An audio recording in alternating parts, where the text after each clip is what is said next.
Okay, comments like these truly give me the warm and fuzzies. But I have some trauma-informed brain science that I'm going to share with you that shows why it's important for us to fill their tummies and to give them basic hygienic care, because it can actually change their health.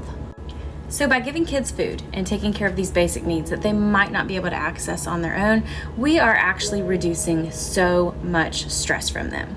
Now, there are two types of stress. There are short-term stressors and long-term stressors.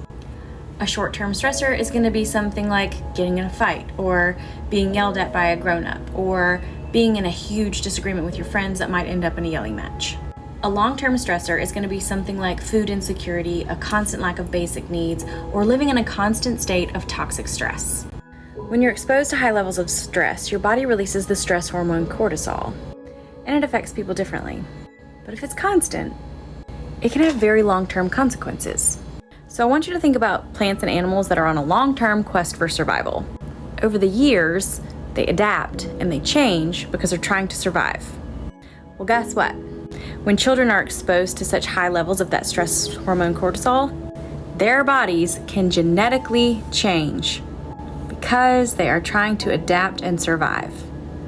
It can actually alter their genetics, as well as altering their brain structure.